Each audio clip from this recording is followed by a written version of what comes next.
Actually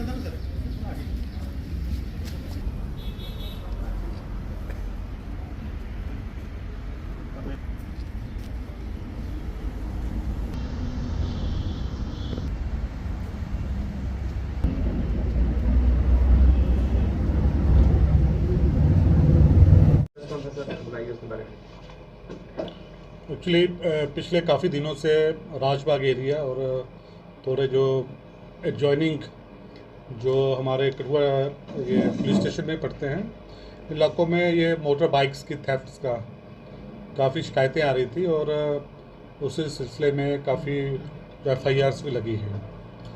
तो पिछले 9 तारीख को इसी महीने बलविंदर सिंह एक आए थे जिनकी बाइक यहाँ बामड़वा हमारा नाका है वहाँ पे इनकी वहाँ चोरी हो गई थी। तो उस पर FIR रजिस्टर की हमने और उसके बाद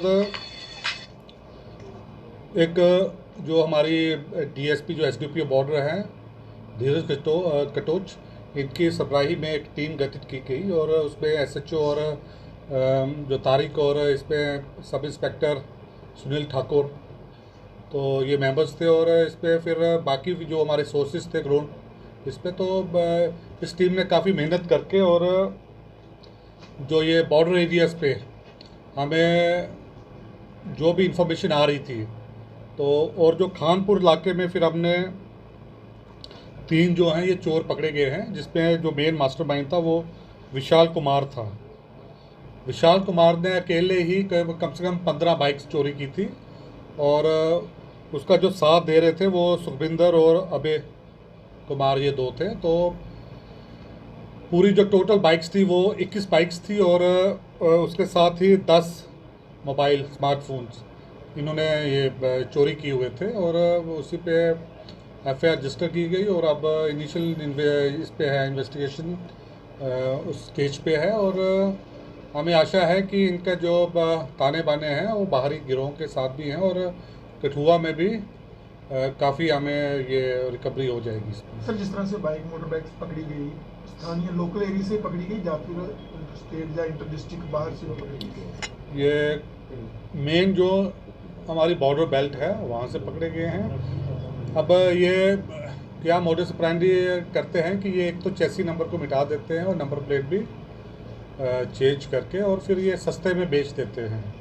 स्टूडेंट्स हो गए जहाँ कई जिनको ज़रूरत है तो उनको दे देते हैं 4-4, 5-10 हज़ार में 5-6 हज़ार में ही बेच देते हैं ये। और किसी ने भी खड़ी की उठाई और उसके बाद चेंज किया तो उसमें एक तो पता भी चलता नहीं है इवन जो अथॉरिटीज़ हैं कि वो मिलाने में। तो ये काफ़ी टाइम से जो हमारे नोटिस में है कर रहे थे। तो पिछले दिनों भी कठुआ से भी काफ़ी बाइक्स रिकवर हुई थी जिसकी कॉन्फ्रेंस एडिशनल SP साहब ने की थी। तो सर ये जो अभी चोर गिरफ्तार हुए हैं इनमें से रूटीन ऑफेंडर हैं या पहले की इस तरह की FIR में कोई इन्वॉल्व है? एक हम देख रहे हैं कि क्या इनकी इंटरस्टेट पठानकोट साइड से तो नहीं इनका कोई सर आपने बताया कि 21 बाइकें हैं और 3 लोग हैं तो क्या और लोग भी इनके साथ जुड़े हो सकते हैं? हाँ वो हम इन्वेस्टिगेट कर रहे हैं और कठुआ में जैसे कि पिछले महीने भी काफ़ी बाइक्स रिकवर हुई थी तो उसी का जांच के बाद ही पता चलेगा इनका। सर आपने इनसे 10 मोबाइल फोन्स भी पकड़े हैं तो सर कोई ऐसी बात तो नहीं है कि कोई नेक्सस चला रहे थे उनकी मोबाइल फोन की डिटेल्स के अकॉर्डिंगली पता लगेगी? वो अभी जो भी CDS एनालाइज होकर तो उसमें आएगा। सर बाइक रिकवरी के साथ लिफ्टिंग के केसेस भी लगातार बढ़ते जा रहे हैं तो ऐसे कितने केसेस हैं जहां पर अभी तक जो इस तरह के गैंग्स हैं ऑपरेटिव हैं जो फरार चल रहे हैं, कुछ ऐसे और भी आइडेंटिफाई किए गए? देखिए अब कठुआ में एक तो फ्लोटिंग पॉपुलेशन काफ़ी बस रही है और इंडस्ट्रियल एरिया है और साथ पे ही कुछ पंजाब के जो हमारे जॉइनिंग डिस्ट्रिक्ट है पठानकोट गुरदासपुर के तो वो काम करने आते हैं शाम को चले जाते हैं।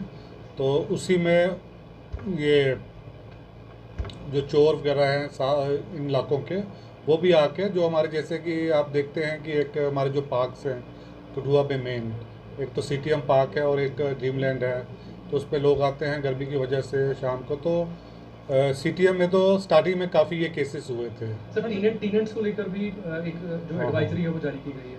वो पिछले 3 महीने पहले जारी की गई थी। तो अभी तो हमने सबको वार्न किया है कि आप जो भी आप टेनेंट्स आते हैं जो लैंडलॉर्ड है वो उनकी वेरिफिकेशन करवाए, क्योंकि ओनर्स जो है वो लैंडलॉर्ड पे भी है। कल को अगर वही कोई क्राइम करते हैं तो लैंडलॉर्ड भी उसका भागीदार रहेगा। सर 15 अगस्त आ रही है सर, किस तरह से सिक्योरिटी के इंतजाम है? क्योंकि एक तरफ देखें चोरियां जो है वो बढ़ती जा रही है, दूसरी तरफ जो है 15 अगस्त की जो है कुछ ही दिनों के बाद आएगी। चोरियों की जो अब कई इंसिडेंट होते हैं वो ज़्यादा हाईलाइट हो जाते हैं, तो चोरियों का ग्राफ जो है वो उस तेज़ी से नहीं बढ़ा है, क्योंकि मेन जो मोटर व्हीकल थेफ्ट्स हैं वो रिकवर हो जाते हैं। अब इस पर प्रॉब्लम ये आती है क्योंकि हमारा इलाका जो है पंजाब के साथ है, तो पंजाब पार करने में वो पोरस हमारी बाउंड्रीज हैं, तो वो चोर है वो क्रॉस कर जाते हैं वहाँ पे। तो उसमें नाका जो हमारे हैं वहाँ पे राउंड द क्लॉक स्ट्रिक्टनेस है हमारी, पिछले 2 महीने से काफ़ी उसमें इन नाकों से भी हमें वो इन्फॉर्मेशन। और अभी हम ये कर रहे हैं कि यहाँ पे सीसीटीवी नहीं है, तो वो भी हम सीसीटीवी अब उसमें। सर कठुआ पुलिस द्वारा जो है पहले रात को हूटर बजाते हुए मोटरसाइकिल निकलते थे, परंतु कुछ हफ्तों की बात करें तो ये सारी जो है कठुआ पुलिस की कार्रवाई जो है बिल्कुल विफल नजर हो रही है, जिससे रातों में भी जो है चोरियां अधिक बढ़ चुकी है। नहीं, चोरियां जैसे आप कह रहे हैं मुझे नहीं लगता है कि इतनी बड़ी हैं। हाँ, कुछ चंद चोरी हुई हैं जिसके भी उस पर हम लगे हुए हैं इन्वेस्टिगेशन के लिए। अब रात के बजाय जो दिन में चोरी हैं वो ज़्यादा उसका आंकड़ा आ रहा है, वो भी अब मैं यही रिक्वेस्ट करूँगा, सब पे विनती है मेरी कि जो शहरी हमारे हैं वो अपने घरों को, अगर आप इवन दोपहर के समय भी जाते हैं कहीं घंटे के लिए 2 घंटे के लिए, कम से कम पड़ोसी के साथ आप बता दीजिए, जैसे पहले ज़माने में होता था। तो इन दिनों आपको साथ वाले का, क्योंकि किराएदार वगैरह रखे जाते हैं तो उसमें उनके नहीं रहता है तो तालमेल, तो उसमें ज़्यादा जो मेजर चोरीज है वो दिन के टाइम ही हुई है। सर राष्ट्रीय राजमार्ग पर पिछले दिनों ढाबे पर जी हुए एक घटना हुई थी, पुलिस ने जो है उन्हें गिरफ्तार भी कर लिया था, परंतु किस तरह का चैलेंज है, क्योंकि और राष्ट्रीय राजमार्ग पर भी ढाबे हैं, परंतु पुलिस की किस तरह से उधर जो है अब तैनात की जाएगी, ताकि क्योंकि कुछ ढाबे वाले तो रात रात भर जो है वो खुले रहते हैं। देखिए, जो ये वाक़या हुआ था पिछले दिनों, ये कोई एक ऑर्गेनाइज्ड कोई डकैती रॉबरी वाला नहीं था, और जो ये 3 लोग थे इसमें मेन 2 थे। इसमें जैसे मैंने कहा एक सर्विंग पुलिस वाला था, एक एक्स-मैन आर्मी का था। तो इन्होंने शराब के नशे में और उससे खाने को लेकर वो झगड़ा किया, उसके बाद मारपीट की है, और उसकी जब भी हमें इन्फॉर्मेशन आ गई तो हमने वो किसको स्पेयर नहीं किया होगा। सर चोर बड़े सारे रिकवर किए हैं आपने, तो क्या ये बाहर वाले राज्यों से आते हैं, क्या उनकी जो बाहर वाले राज्य है वहाँ से आकर करते हैं या नहीं? वो अब ये हम नहीं कह सकते कि सारे सारे बाहर के हैं, वो यहाँ के भी हैं। सर क्या देखा, जिस तरह से आप बता रहे हैं कि यहाँ से जो है हमारा पंजाब के साथ बॉर्डर लगता है, तो क्या पंजाब पुलिस और हिमाचल पुलिस के साथ भी संपर्क? हाँ बिल्कुल, हमारी मीटिंग्स होती हैं, और पिछले दिनों भी जो कोई भी चोरी की वो होती है वो उनके साथ हम देखते हैं कि वो कहीं वहाँ पर्चे तो नहीं लगे हैं, क्योंकि पिछले दिनों कोई 4 महीने पहले कुछ चोर थे, वो इंटरस्टेट वो थे, उनकी वो वहाँ पर्चे भी लगे हुए हैं, तो उस पर तो हमारी मीटिंग्स होती हैं। भाई अपने बॉर्डर के इलाके से ज़्यादातर रिकवर किए हैं क्या? क्योंकि हमारा बॉर्डर जो है काफ़ी टेंस रहता है, क्योंकि यहाँ पर अक्सर देखा है कि कुछ समय पहले यहाँ पर एक ट्रेडिशनल रूट जो है वो रहा है टेंस का, तो क्या उस तरह का कोई इंसिडेंट तो है, उस तरह की कोई वाक़ई तो नहीं अभी तक सामने आया? नहीं, वैसा नहीं है। ये जस्ट यही है कि जहाँ पे इनको चोरों को पैसा देने को तैयार हो जाए बेच देते हैं ये, तो वो एक ऑर्गेनाइज तरीके से कोई सिंडिकेट या कोई वो गैंग कर रहा है, तो उस तरह का नहीं है। सर इस पर क्या कोई स्पेशल प्लान बनाने जा रहे हैं? नहीं, इसमें हमारे जैसे कठुआ पुलिस है तो अपने चौराहे हो गए, जैसे बाहर से कोई संदिग्ध व्यक्ति आता है तो उसकी वो वेरिफिकेशन हम करते हैं, उसमें तो जो हमारे शहरी हैं उनको भी तो आगे आना है।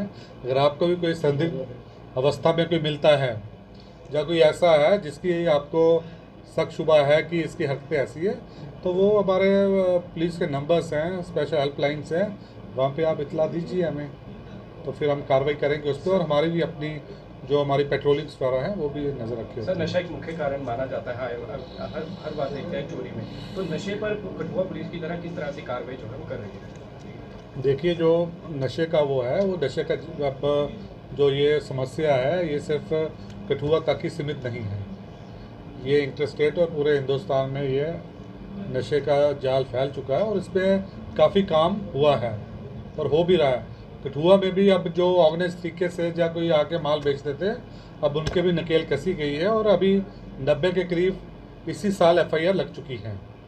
अब यही है कि मैं हर बार लोगों से विनती करता हूं कि ये, क्योंकि इस पे आपको भी पुलिस के आगे आना है, और कहीं पे भी कोई अगर मोहल्ले में दूसरे में भी आपको कोई व्यक्ति लगता है कि ये सप्लाई करने आया है या नशा कर रहा है, तो वो हमें इतला दीजिए। जो नशा करता है उसको हम मेडिकल हेल्प और कहीं जो हमारे डी एडिक्शन सेंटर्स हैं वहाँ पे एडमिट करवाएंगे, और जो पेडलर्स हैं, ड्रग जो तस्कर हैं, उनके खिलाफ कार्रवाई करेंगे, और हम कर भी रहे हैं।